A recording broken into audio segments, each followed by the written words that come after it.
Hey hey hey, balik lagi kita nonton layar tancap cep cep. Sekali lagi cep biar mantap.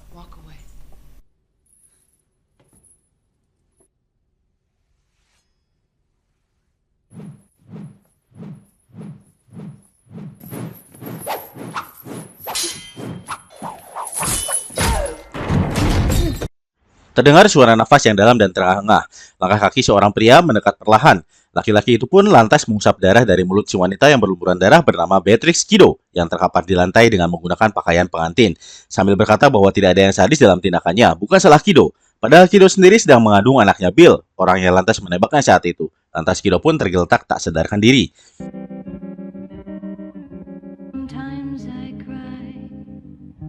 Dengan memakai celana jeans dan jaket kulit, Kido mendatangi sebuah rumah di daerah Pasadena dan dibuka oleh seorang wanita kulit hitam bernama Vernita Green, salah satu anggota geng yang membantainya dahulu.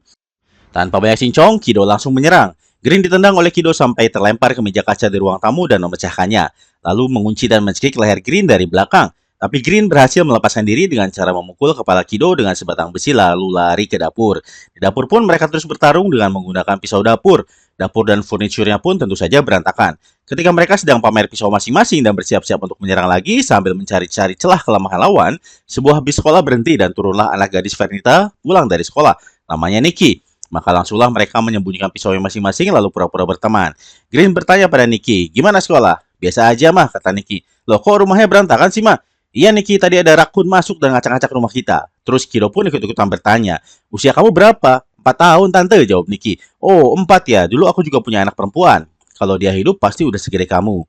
Lalu Green bilang kalau dia dan temannya, Kido ini harus melakukan pembicaraan orang dewasa dan menyuruh Nikki masuk ke kamar. Setelah Nikki naik ke kamar, Green menawarkan kopi pada Kido dan lantas mereka pun mengobrol. Dulu, sekitar 4 tahun yang lalu, mereka punya nama samaran ketika sama-sama masih merupakan anggota Deadly Viper Assassination Squad. Nama samaran Vernita Green yang sekarang bernama Jane Bell adalah Copperhead. Sementara nama samaran Beatrix atau Kido adalah Black Mamba. "Apakah kita akan terus melanjutkan pertarungan ini?" tanya Green. "Tenang saja, gua bukan orang yang tidak berperasaan," jawab Kido. "Lu aman buat sekarang mah." Lalu Green bilang kalau dia sudah mengacaukan kehidupan Kido dan minta maaf. "Maaf," Kido bilang. Dia akan membunuh Green, lalu Nikki dan menunggu suaminya pulang lalu membunuhnya juga. Baru impas. Green bilang kalau sekarang dia sudah menjadi orang yang berbeda. Green pun memohon pada Kido agar menyudahi perselisihan ini demi anaknya. Kido menjawab, "Dulu waktu gua hamil pun lu gak peduli, lu tetap bunuh gua." Lalu Beatrix atau Kido memberikan pilihan pada Green kapan dia mau mati. Mereka pun janjian untuk bertarung dengan pisau nanti subuh di lapangan baseball dekat situ. Berpakaian hitam dan mengikat rambut dengan stocking hitam. Tapi Green curang dan tiba-tiba menembak Kido. Dengan refleksnya, Kido berhasil menghindar dan menendang kopi gelas panas yang sedang diseruputnya ke arah Green, lantas menancapkan pisau di dada Green. Hal itu terlihat oleh Nikki. Kido minta maaf dan Kido bilang, "Ini semua gara-gara emak lu. Kalau Nikki dah besar nanti dan mau balas dendam, Kido akan menunggu," gitu katanya. Lantas Kido pun cabut dengan pick up warna kuningnya dan mencoret nama Green dari buku catatannya. Nama nomor 1 di list itu, Oren Isi, sudah dicoret ternyata.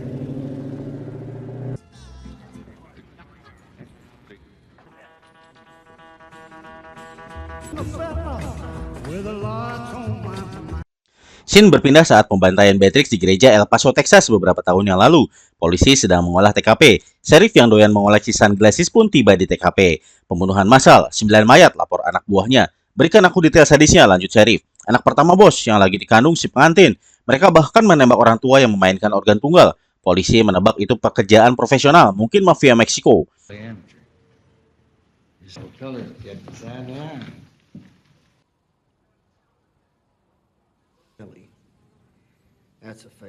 Begitu masuk ke gereja dan melihat mayat korban, Sheriff pun mengelus dada. Sheriff pun jongkok di dekat Kido yang sudah tergeletak bersimbah darah untuk melihat lebih dekat. Tiba-tiba Kido terbatuk dan meludahkan tetesan darah ke muka Sheriff. Kido ditembak di kepalanya saat itu dan ternyata dia belum mati. Lantas Kido dibawa ke rumah sakit untuk dirawat. Di rumah sakit datanglah seorang wanita bermata satu dengan setelan warna putih bernama Elle Driver dengan nama samaran California Mountain Snake yang akan mengeksekusi Kido dengan cara menyuntikkan racun. Gila ya, nama samaran kok panjang Amir, kenapa nggak California Fried Chicken aja sekalian? Ada. Lalu Snake berganti kostum menjadi suster bermata satu. Sebelum melakukan eksekusi, Snake bilang sama Kido kalau dia nggak pernah suka sama Kido.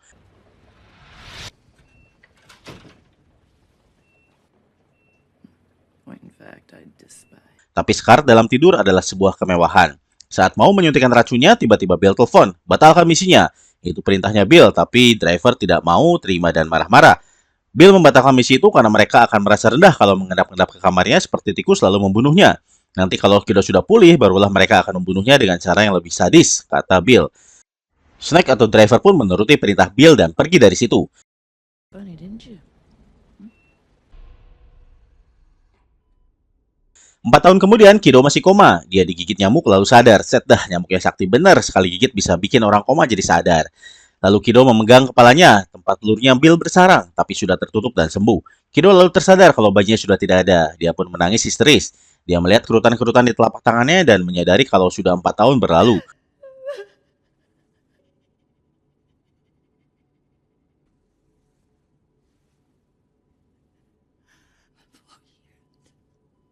Lalu ada brother, suster cowok bernama Buck yang menjual Kido untuk dikerjain dengan tarif $75. Dengan syarat jangan memukul, cupang, dan lain sebagainya yang bisa meninggalkan jejak. Jangan bikin suara gaduh juga. Kido pun pura-pura masih tak sadarkan diri. Saat akan bercanda bersama, Kido yang belum sadar total dari lumpuhnya itu menggigit putus lidah laki-laki itu dan membunuhnya. Kido terjatuh ke lantai tapi belum bisa berjalan. Dia pun menyiram mukanya dengan air untuk membersihkan darah di situ. Lalu mengambil pisau dari cowok yang mau ngerjain dia tadi. Begitu Buck itu masuk lagi karena dia pikir acaranya sudah selesai, Buck kaget karena melihat customernya sudah tewas di lantai berlumuran darah. Kido masih ada di situ lalu melukai kakinya Buck dan lantas dia pun menginterogasi Buck dan bertanya di mana Bill, di mana Bill sambil ngejepit-jepit kepalanya Buck pakai pintu. Tentu saja Buck nggak tahu siapa itu Bill. Lantas Kido sadar kalau Buck pernah bercanda bersama dengannya. Tentu saja ketika Kido tidak sadarkan diri. Lalu Kido membunuhnya, mengambil kacamata hitam Buck dan terus mencuri mobilnya. Dengan kursi roda, Kido menuju parkiran mobil dan mencari-cari mobil Buck yang sudah pasti mudah ditemukan karena mencolok.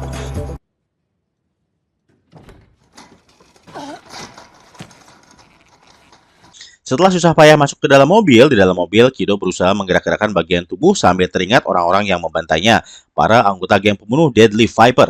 Wiggle your big toe. I could see the Deadly Viper Assassination Squad. You're doing his will.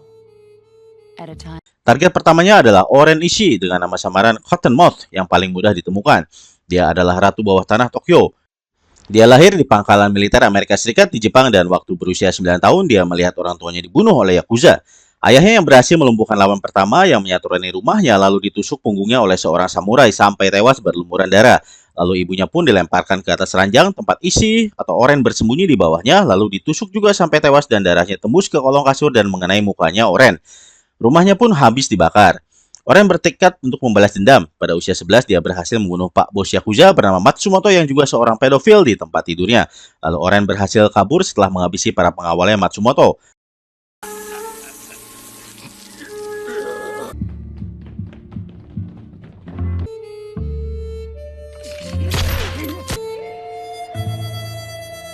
Pada usia 20, dia adalah pembunuh bayaran terkenal di kelas dunia dengan skill yang tinggi. Pada usia 25, Oren terlibat pembantaian Kido.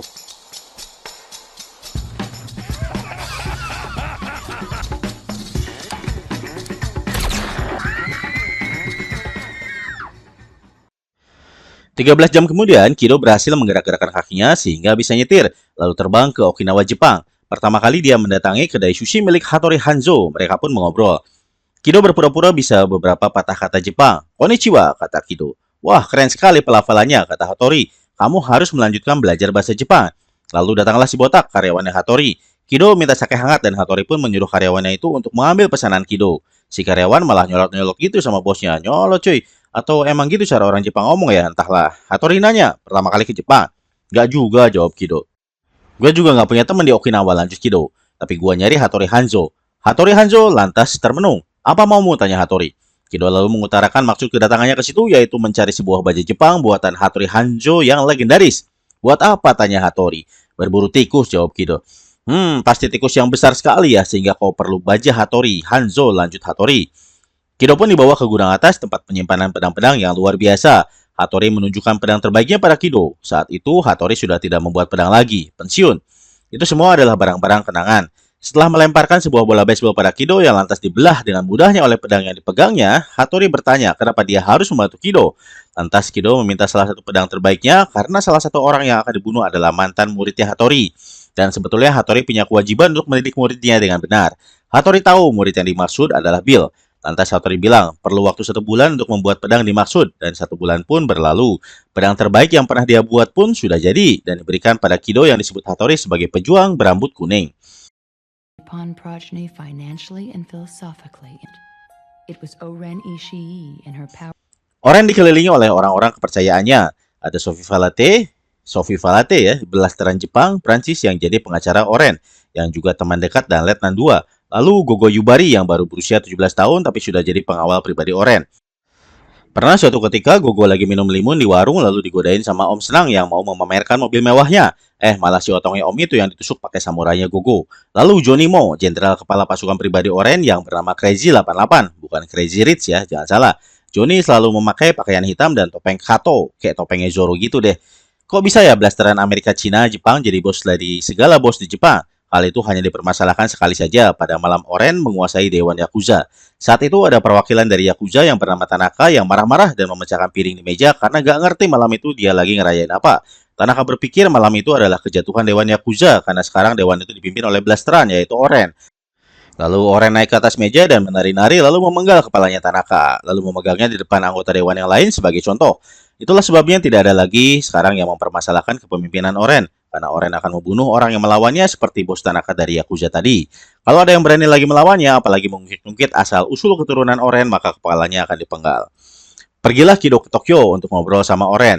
Oren dan orang-orangnya mendatangi sebuah restoran. Dikawal oleh banyak sekali pasukan bermotor, sementara Gogo nyetir mobil sendiri, mungkin lagi mau nyobain SIM A yang baru diperolehnya. Begitu pula dengan Sophie.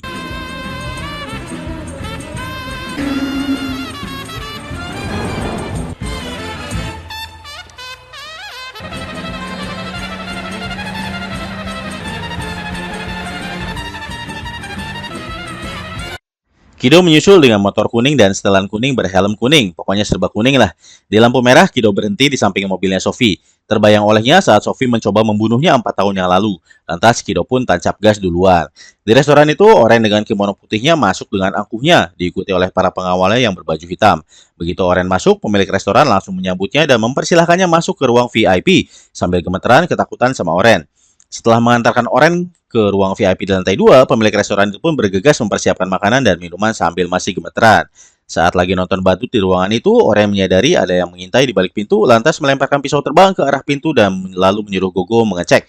Tapi Gogo yang sudah mengeluarkan samurainya dari sarungnya itu tidak menemukan siapapun karena Kido sudah menghilang ke plafon. Samurai Gogo pun masuk lagi ke sarungnya dan Gogo masuk lagi ke ruang VIP. Lalu Kido menuju toilet untuk ganti kostum tempur dulu dengan iringan alunan musik band Mama. Tidak disangka, tak diduga Sophie datang juga ke toilet yang sama.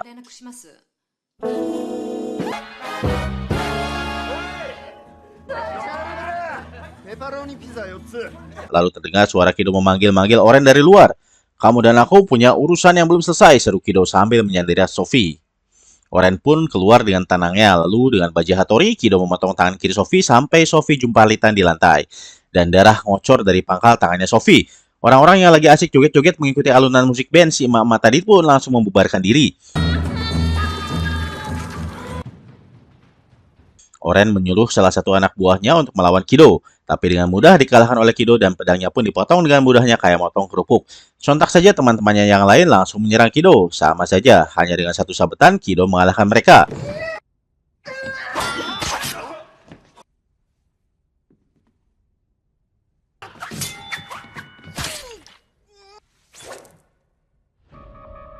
Oren cuma ngeliatin aja dari lantai 2, lalu Kido berseru, Oren, ada lagi yang bisa aku bunuh?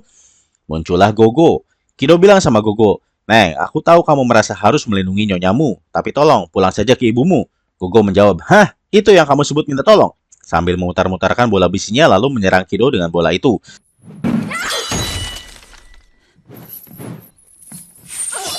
Samurai Kido pun terlempar oleh bola besi itu dan bahkan meja yang dipakai oleh Kido sebagai tameng pun hancur lebur di tembusnya. Gogo tidak berhenti memutar-mutarkan bola besinya sambil berputar-putar dan mengangkat-angkat kakinya menyerang Kido. Kido terus mundur menghindar. Tapi akhirnya tercekik juga oleh bola besi tajam berantai itu. Mereka pun tarik-tarikan rantai sampai Kido dipaksa berlutut. Gogo dengan tatapan haus darahnya begitu bernafsu menghabisi Kido. Tapi akhirnya Kido bisa meraih kaki meja yang berpaku dan menancapkannya ke kepala Gogo sampai tewas. Kido pun mengambil kembali samurainya dan sisa pengawal Oren pun mengepung lalu menyerangnya. Yeah.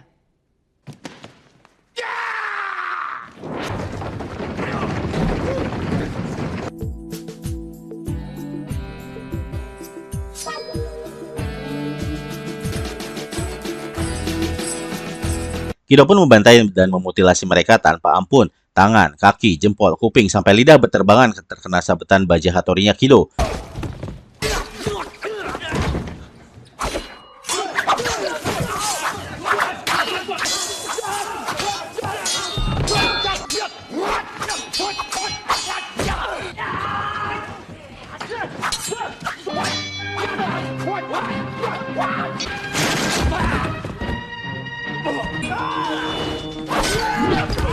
Bau amis mulai merebak, mayat berkelimpangan di mana-mana. Para pengawal cacat pun yang dimutilasi oleh Kido bertebaran di lantai. Go home to your mother!